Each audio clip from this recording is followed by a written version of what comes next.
한 집안이 잘 되려면 집안에서 세 가지 소리만 나면 그 집은 틀림없이 잘 될 겁니다. 제일 먼저는 그 집에서 책 읽는 소리가 나야 그 집이 장래가 보이게 됨인 줄로 믿습니다. 동화책을 읽든 만화책을 읽든 책을 많이 읽어야 머리에 들은 것이 생기는 거예요. 그리고 이제 집안에서는 일하는 소리가 나야 합니다.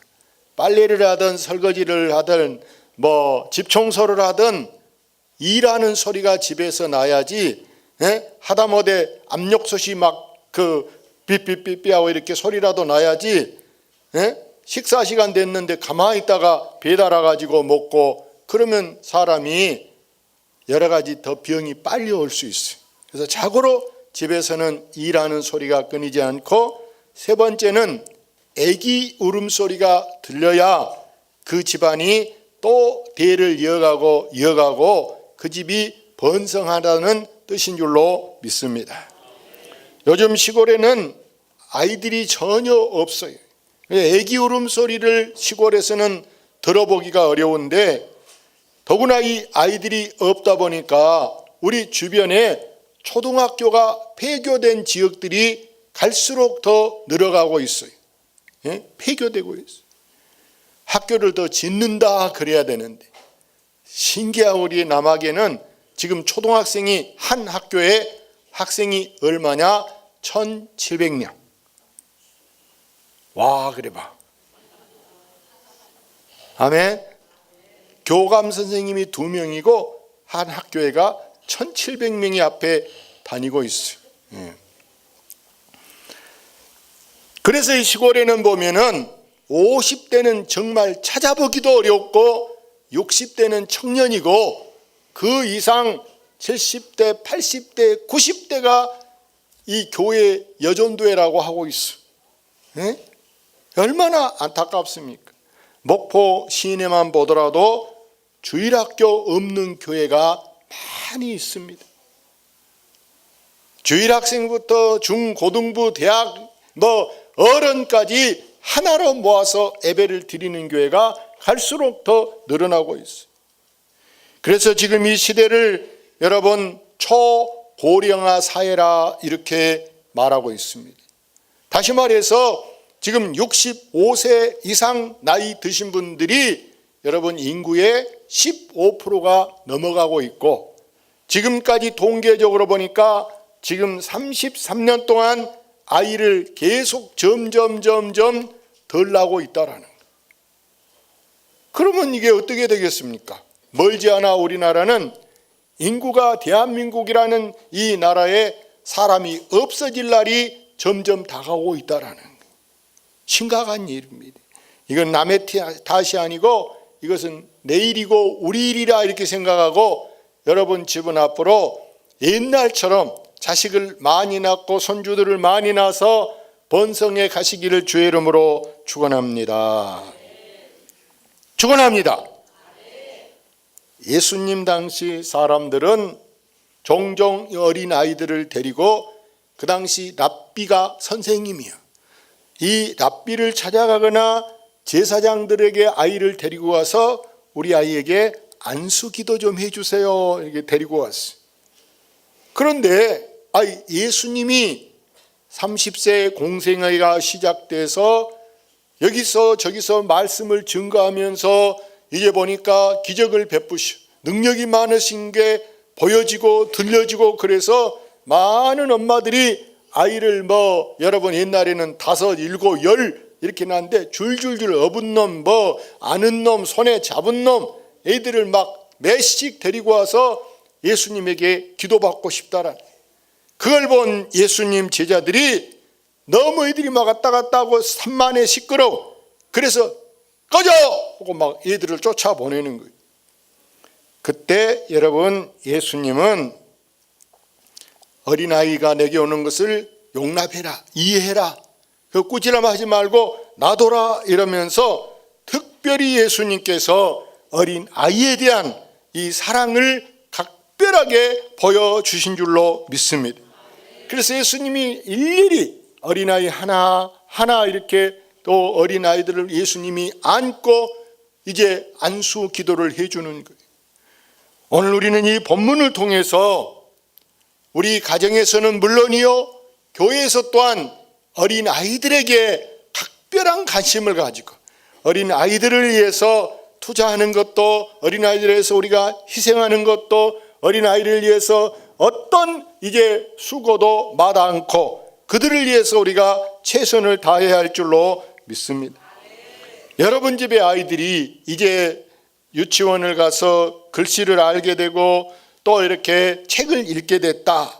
그럴 때 그 아이들에게 최대한 성경에 대해서 친숙하도록, 하나님 말씀을 그들이 알아갈 수 있도록 여러분이 늘 시간을 투자하셔서 성경을 읽어주기도 하고 들려주기도 하고 이렇게 해서 이 아이들이 믿음 안에서 자란다면 이 아이들은 이 다음 세대의 희망이 어린아이에게 있고 이 다음 세대에 이 나라를 이끌어갈 리더가 정치 분야든 경제 분야든 사회 분야든 문화든 예술이든 여러분 어떤 분야에서도 다음 세대 리더들이 우리 후손들에게서 크게 나와야 할 줄로 믿습니다.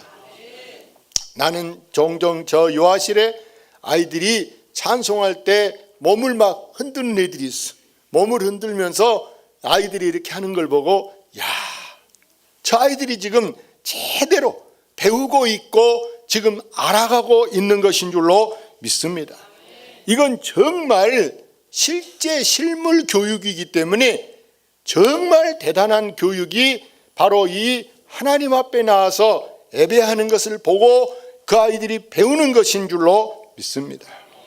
그래서 이 아이들이 보세요. 만약에 아이들한테 토요일 날 야 우리 여행 가자, 놀러 가자, 잠자고 내일 오자 그래. 근데 아이들이 도리어 자기 엄마한테 안 돼, 자고 오면 안 돼. 왜? 나 내일 아침에 주일학교 가야 된다니까. 선생님하고 약속해서 꼭 가기로 했어. 오히려 엄마가 양심이 찔릴 정도, 엄마가 오히려 미안할 정도 아이들이 신앙으로 성장해 갈 수 있게 하시기를 바랍니다. 이 어린아이들의 특성을 살펴보면요, 어린아이들은 정말 순진해. 아주 순수해서 아직 세상 때가 묻지 않았다 보니까 어떤 엄마들은 이래. 어린아이들한테 전화가 받기 싫어서 아이들한테 야 엄마 잠자고 있을 테니까 낮잠 좀 자야 되겠다. 엄마 피곤해 죽겠다. 그러니 여기서 전화 오면 전화 받아서 엄마 없다고 그래? 알았어? 전화가 진짜 왔어. 엄마 없냐? 엄마 좀 바꿔줘. 엄마가 없다 그러겠는데요. 이런 그만하면 되겠어요. 근데 아이가 엄마 없다 그러겠다고 그래. 잃는 것이 돼버려. 왜 그렇습니까? 아이들은 그렇게 말을 꾸며내거나 거짓말하거나 하지 않고 아이들이 고지고대로 그만큼 순수하다 그 말이에요. 그런 아이들을 우리가 어떻게 다른 걸 더 요구하겠습니까? 그 순수함이 지속될 수 있도록 여러분이 어린아이들에게 항상 정직하시기를 바랍니다. 정직함에서 어떤 아버지가 이런 일이 있어요. 엄마가 장에 나가면서 아이가 엄마 나도 따라갈 거야. 옛날 우리 그 유치원 안 다니던 시절에 네가 어디 돌봐줄 때도 없고 그런데 아이한테 집에 있으라 그래. 데리고 가면 귀찮아하잖아요. 찡찡거리고 업어주라고 그러면 어떻게. 그래서 아이를 띄워놓고 가면서 엄마가 장에 갔다 와서 돼지 잡아줄게 그랬어. 옛날에 돼지고기 언제 먹습니까? 명절 때나 먹잖아요. 근데 돼지 잡아준다. 아이가 기대를 엄청 하고 오늘은 돼지고기 먹겠다. 근데 아버지가 엄마 올 때 되니까 돼지를 잡아놨어. 돼지가 옛날에는 살림미천이에요. 집 재산이에요. 새끼 나서 팔고 이래야 아이 쌀도 빨고 집에 가고도 살 건데 돼지를 잡아버렸어. 아이 당신 뭔 짓이냐고 하니까 아이한테 뭐라 했냐. 오늘 돼지 잡아준다고 했지 않냐. 말이 그렇다는 거지. 이 아버지 하는 말이 아이를 데리고 장난치면 안 된다. 오늘 돼지는 잡아야 된다. 할렐루야. 잡아야 된다. 그래서 대구에서 이런 일이 있었어요. 중학교 간 아들이 지금 멀리 유학을 보낸 거나 마찬가지야. 우리 시골에서 목포로 학교 오는 것처럼 옛날에 아이가 학교를 갔는데 세상에 시험을 처음 봤는데 시험 보니까 자기 성적이 몇 등이냐? 48명 한 클래스에서 자기가 48등이에요. 거꾸로 몇 등이요? 1등이에요. 그래서 이 아이가 성적들을 아버지한테 보여줘야 되겠는데 아이고 이거 48명 중에 48등. 그래서 이 아이가 깨를 냈어. 야, 이걸 좀 우리 아버지는 눈도 좀 침침하고 글도 잘 모르고 그러니까 내가 이 성적표를 고쳐야 되겠다. 그래서 막 이제 침발라서 깨 문지르고 막 어떻게 해서 48 위에다가 일자를 써놨어. 몇 등 됐어요? 1등이 됐어. 성적표를 가지고 이제 버스 타고 자기 집에 시골에 산골짜기 시골 동네 가서 아버지 성적표 가져왔습니다. 보여줬어. 아버지가 딱 보더니 보나마나 학교 보낸 아버지는 지가 아들이 1등 날 것 같아요? 못 날 것 같아요? 보나마나 1등이 어디 있어? 예? 끝에서 두 번째 가면 잘한 것 같은데 세상 1등이라고 가져왔어. 이 아버지가 이 성적표를 들고 동네 마을 회관 가가지고 우리 아들 성적표 보라고 1등 났다고 1등 났다고 동네 사람들이 한탕 내소. 그런 좋은 일 있으면 한탕 내야지. 그래 한탕 낼게. 어려운 살림에 이 아버지가 자기 집에 돼지를 잡아서 잔치를 붙였어. 아들이 속으로 엄청 미안한 마음이 들어. 아이고 우리 아버지를 어떻게 나한테 이렇게 속아가지고 집안 재산 1호 돼지를 다 잡아버릴까 하고 아들이 막 미안해 죽겠어. 나중에 그 아들이 학교에 가서 내가 우리 아버지를 속였는데 이놈의 일을 어떻게 할까 미안해서 그때부터 이가 열심히 공부하면서 죽기 살기 공부하. 이제 세월이 흘러서 20년이 지났습니다. 이 아들이 세상에 이 아들이 그때 돌아가가지고 그 돼지 잡은 것 때문에 결심하고 공부해서 고등학교부터는 지가 알아서 장학생으로 가는 거예요. 대학교도 보낼 형편이 못 되는데 지가 알아서 학교를 장학생으로 다니는 거예요. 결국에 박사학위를 받고 대학 교수가 되고 대구대학교 총장이 되셨어요. 할렐루야. 나중에 아버지 이제 칠순에 아버지 앞에 인사를 드리고 아버지 고백할 거 있습니다. 아들이 지금 50살 먹었어. 뭐냐 하니까 아들이 하는 말이 아버지 제가 아버지 앞에 전에 거짓말한 적이 있습니다. 아버지가 다 안다. 아버지가 다 안다라는 거예요. 할렐루야. 다 안데도 속아주는 거예요. 넘어가 주는 거예요. 사랑하는 여러분, 이 어린 아이들은 그만큼 어릴 때는요 아이가 연약하고 또 아이가 부족할 수 있고 아이는 항상 다른 사람을 의존하려고 그렇기 때문에 아이들을 데리고 어디 공원에 어디 놀러 갔다 그래요. 좀만 걸다가 아이들은요 다리 아파 업어줘 그래. 땀 찍찍 흐르고 때로는 등에 업고 이 목마하고 목에다 이렇게 막 얹어갖고 다녀야 돼. 왜? 아이들은 아직 이 몸이 신체 구조가 약하기 때문에 조금 시간이 되면 아이들이 지쳐버려. 피곤합니다. 그래서 항상 누구한테 업히고 싶고 누구 앞에 이렇게 항상 이제 기대려고 하는 거예요. 사랑하는 여러분, 그만큼 아이들은 이렇게 이제 겸손하다 이걸 아시기를 바랍니다. 절대 아이들은 잘난 체 한다, 또 높은 자리에 올라가려고 한다, 무슨 깨를 낸다 그런 게 없어요. 그래서 이 아이들은 정말 갈급하고 또 막 무엇에 대해서 막 궁금해. 그러니까 집에 신기한 것이 하나 있다 그러면 그걸 그냥 보고만 있는 게 아니라 심지어 심한 애들은요 그걸 부셔봐야 돼. 그걸 막 벌려봐야 돼. 그러니까 고장 입을 수도 있어. 이놈아 그 비싼 걸 손대면 되겠냐. 예를 들어서 옛날 라디오가 있다. 그럼 이런 라디오도 막 부셔보는 거요, 열어보는 거요. 한마디로 고장 내놓는 거예요. 근데 그런 놈이 나중에 여러분 자전차포도 차릴 수가 있고 공업사도 차릴 수가 있고, 할렐루야. 그거 보셨다고 때려놓으면요, 뒤로는 다시는 안 해버려요. 다시는. 그래 부셔본 놈들이 나중에 훨씬 더 이 창의력도 생기고 여러분 더 머리가 발달돼 가는 줄로 믿습니다. 그런 아이들을 여러분, 오늘 어린이날이잖아요. 내가 우리 주일학교 학생들에게도 어린이날이 왜 생겼냐, 방정환 선생님이 한 아이가 보니까 이렇게 구석지에 앉아서 울고 있어. 왜 우냐 물어보니까 집에서 아빠가 종일 이게 세면서 어린아이한테 물 기러 오라겠다.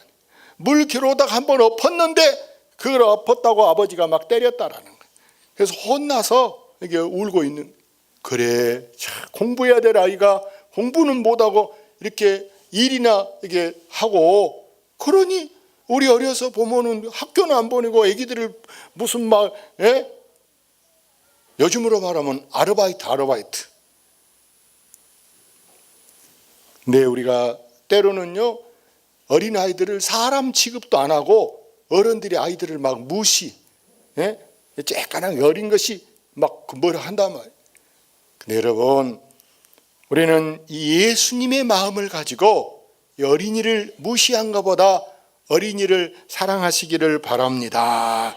예수님은 누구든지 어린아이와 같지 않으면 아무도 천국에 올 자가 없다, 이렇게 말씀합니다.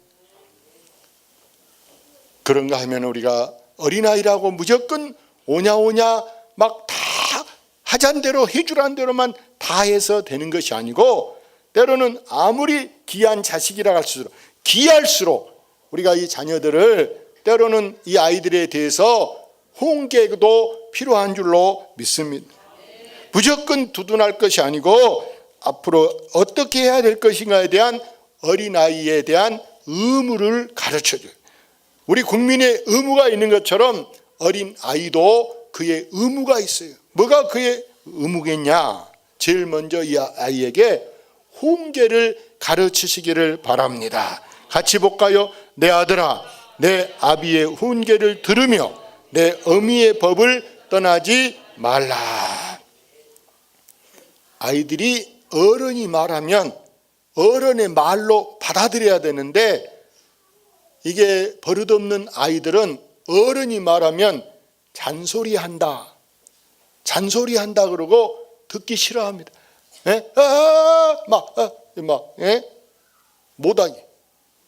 어른의 말은 잔소리가 아니고 어른의 말은 충분히 경험에서 나온 것이기 때문에 책에 써진 것보다 더 중요한 것이 부모님이 우리에게 가르쳐 준 것이 여러분 중요하기 때문에 아이들은 이 어른의 훈계를 이게 잘 받아들여라, 이걸 여러분이 가르치시기를 바랍니다.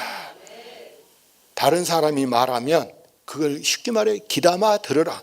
선생님이 이야기하든지 옆에 어른들이 말씀하면 그게 뭔 말인가 하고 그것을 이게 귀가 쫑긋해서 그것을 마음에 새기라고 여러분이 가르치시기를 바랍니다. 두 번째는 이 자녀들에게 부모님께 순종하도록 가르치시기를 바랍니다. 성경을 읽어봅시다. 자녀들아, 너희 부모를 주 안에서 순종하라. 이것이 옳으니라. 내 아버지와 어머니를 공경하라. 이것이 약속 있는 첫 계명이니 이는 내가 잘되고 땅에서 장수하리라. 자, 부모를 이게 공경하고 부모에게 순종하는 것을 가르쳐서 어려서부터 아이들이 이 부모를 어떻게 순종하냐? 부모의 말씀이 다시 말하면 하나님 말씀이다, 임금님의 어명과 같은 것이다 하고 부모님의 말씀에 이게 순종해야 한 줄로 믿습니다. 순종하면서 저기 2절에 보면 내 아버지와 어머니를 공경하라 그래요. 부모를 공경. 우리가 어떻게 공경하느냐? 여러분, 부모에게 첫째는 효도를 해야 할 줄로 믿습니다. 효를 행해야 되는데, 그러기 위해서는 부모님의 생신날이다, 또 부모님이 돌아가신 날이다, 그런 데는 찾아가 본 것은 두말할 것도 없고, 우리가 많으면 많은 대로, 적으면 적은 대로 자기 형편껏 부모에게 용돈도 꼬박꼬박 계좌로 보내를 드리든지 하여간에 만나서 드리든지 우리가 빼지 않고 부모님께 이렇게, 우리가 그동안 사랑을 받았으니까 이제 아이들이 크면서 부모에게 용돈을 드릴 수 있도록, 학생이면 뭐 10,000원만 드려도 20,000원만 드려도 돈을 모으면은 애인 선물 사주고 그러기보다 더 먼저 누구에게 이제 공경한다고요? 부모님께. 할렐루야. 부모님을 공경하고, 또 자기 부모님을 낳아주신 할아버지나 할머니께도 이렇게 어른을 공경하는 것을 꼭 가르치시기를 바랍니다. 여러분이 사주더라도 할머니가 멀리 계신다, 할아버지가 다른 데서 큰 집에 작은 집에 계신다, 그러면은 할아버지 빚고 가라, 할머니 보고 가야지, 이렇게 하고 수박 한 통이라도 손에 쥐어서 가서 인사드리고 가라, 이렇게 하시기를 바랍니다. 이렇게 하는 것이 바로 2절에 보면 내 아버지와 어머니를 공경하라, 이것이 약속 있는 몇 번째 계명? 첫 번째 계명이다. 첫 번째 계명이 약속 있는 계명. 어떤 약속이 있냐? 이것은 네가 뭐다고? 네가 잘되고 또 땅에서는 장수하리라. 할렐루야. 네가 잘되는 거예요. 내가 잘돼 좋다는데 그걸 왜 안 합니까? 왜 안 해요? 그래서 우리는 내가 잘되기 위해서도 여러분 부모를 공경하는 것. 내 부모 하나도 공경 못하면서 누구한테 가서 뭔 말을 하겠습니까? 그래서 우리는 이 부모를 공경하는 것 잊지 않아야 할 줄로 믿습니다. 마지막으로 여기 이제 우리는 노인을 공경해야 돼. 노인. 자, 성경 봅시다. 너는 새 머리 앞에 일어서고 노인의 얼굴을 공경하며 내 하나님을 경외하라. 나는 여호와니라. 요즘 아이들은요 좀 버르장머리가 없어서 어른 보고도 그냥 인사도 할 줄 몰라요. 어른이 말해도 오히려 그냥 눈을 쳐뜨고 오히려 노인한테 오히려 지가 큰 소리였지. 그런 사회가 되면 안 됩니다. 우리가 어른을 보면은 앉았다가도 볼딱 일어날 줄 알고, 어른을 보면은 우리가 고개를 숙일 줄 아는 그런 겸손이 우리에게 꼭 있어야 될 줄로 믿습니다. 그래서 여러분 집안이 다른 것은 몰라도 신앙 유산, 내 믿음을 여러분 자녀들에게 꼭 물려주셔서, 객지에 있는 자녀라도 우리 큰아이 누구는 걱정이 없어. 어디다 내놔도 교회 봉사도 잘한대, 목사님도 잘 섬긴대, 이 예수 잘 믿는다, 그런 말 할 수 있도록 여러분 자녀들에게 꼭 신앙 농사, 신앙의 유산, 할렐루야, 돈 물려주고 집 사서 물려주고 이런 것보다 더 중요한 것이 여러분 믿음의 유산, 신앙의 그 유산을 잘 남겨주셔서 이후에 나보다 그들이 더 믿음 좋고 더 하나님 앞에 크게 쓰임받도록 여러분이 기도로 꼭 가정을 세워갈 수 있기를 주의 이름으로 축원합니다. 할렐루야.